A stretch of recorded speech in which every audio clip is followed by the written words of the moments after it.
Lesson 6. Hadith during the time of the Sahabah and tabi'un.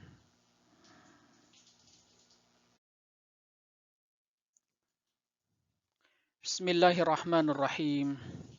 Allahumma akhrijna min zulumatil wahm wa akrimna bi nuril fahm.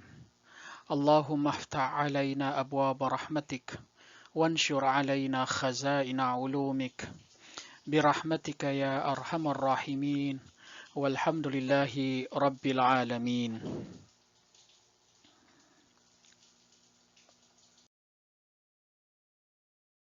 Welcome to Lesson 6, Hadith during the time of the Sahaba and Tabi'un of Module 1, an overview of the sciences of Hadith. Hadith 1. In the previous lesson about Hadith during the Prophet's time, we have learned that the pivots around which the Holy Prophet's efforts regarding Hadith revolve are as follows. 1. The status of the culture of teaching and learning in Islam. The Prophet's efforts in spreading Hadith. The Prophet's efforts in writing Hadith, which can be assessed in two ways.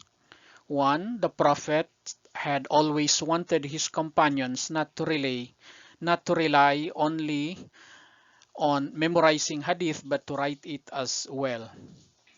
Number 2, facilitation of some Hadith writings during his own lifetime.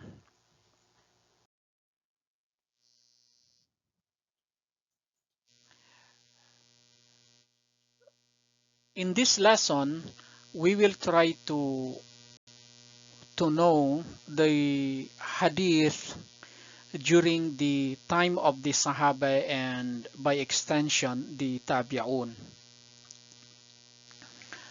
After the passing away of the Holy Prophet, differences emerged among the companions on how to deal with his traditions or aḥadīth. A group of the companions opposed not only the writing and compilation but also the narration of Hadith, with the exception of jurisprudential traditions. On the contrary, another group kept on narrating and writing down Hadith, and sometimes, because of insisting on this belief, they had to endure many sufferings such as imprisonment and banishment. According to historical account, by expressing his concern for possible differences among the people on account of the spread of the Prophet's traditions, the first caliph made the first step along this line.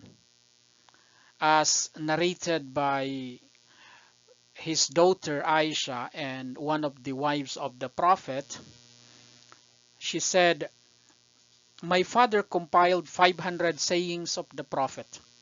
One night he was sleeping, but he was not at ease. I was sad and I asked about the reason behind his uneasiness. As the sun rose up, he said, 'My daughter, bring out the traditions in your possessions.'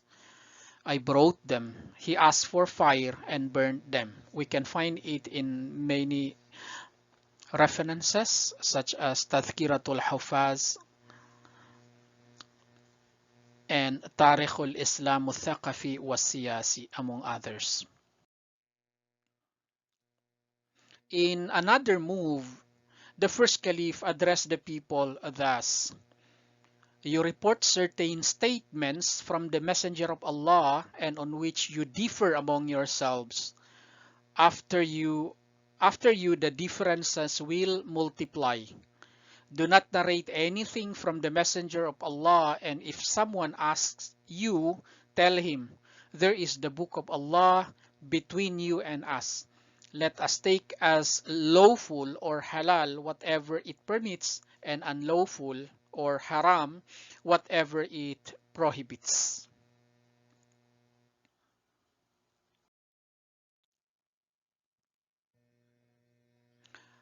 Burning down the Muslims' Hadith writings, summoning the Sahaba from various cities to Medina in order to prevent them from narrating Hadith, and imprisoning a group of Sahaba, because of the spread of narrating the Prophet's aḥadīth are among the signs of the second caliph's rule.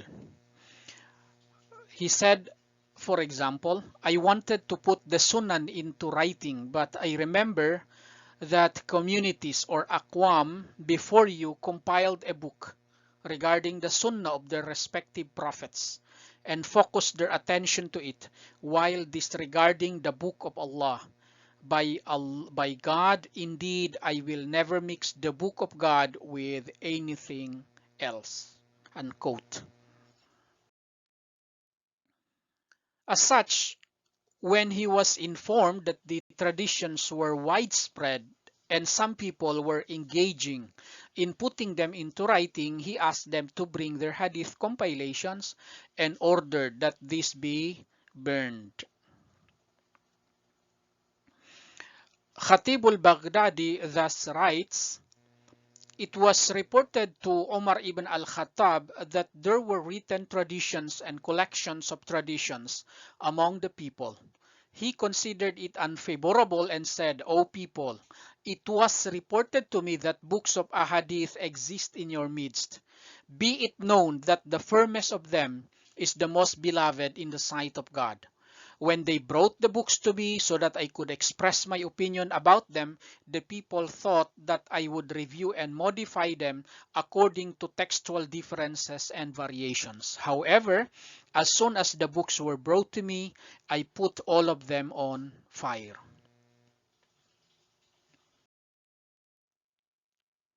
Abdurrahman ibn al-Auf, also one of the companions, says, Umar ibn al-Khattab summoned Abdullah ibn Hudhayfa, Abu Darda, Abu Dhar, Uqba ibn Amir, and other companions from all Muslim cities to Medina, saying, what are these traditions that you spread in the cities? They said, do you prevent us from preaching traditions? He said, no, stay with me and do not go away so long as I am alive.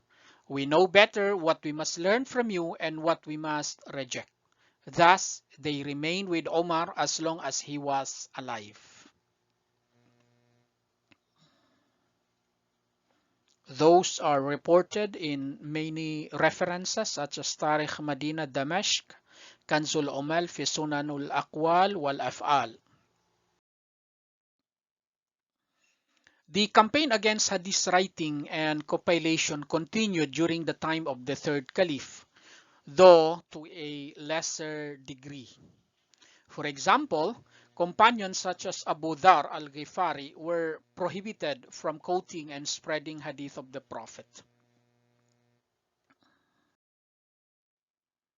In justifying the reasons and motives behind the prohibitions of narrating, writing, and compiling hadith, as we can deduce from the quotations earlier, three justifications were given.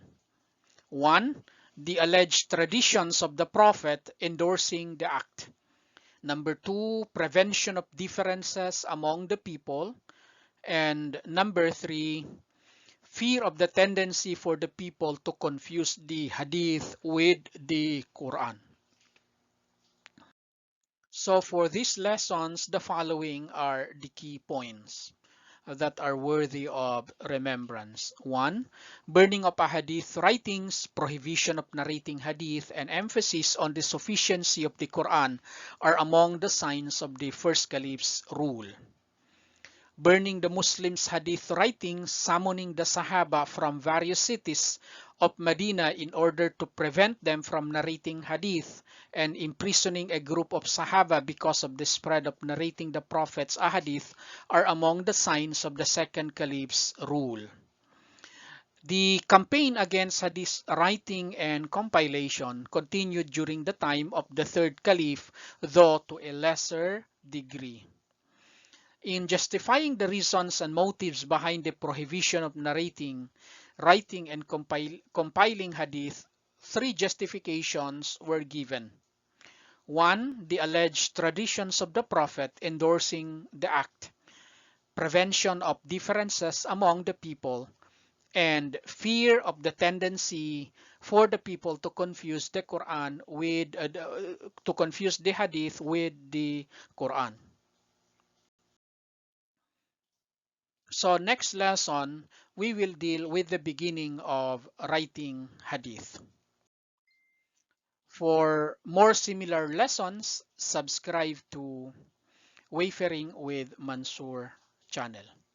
Thank you. Wassalamu alaikum wa rahmatullahi wa barakatuh.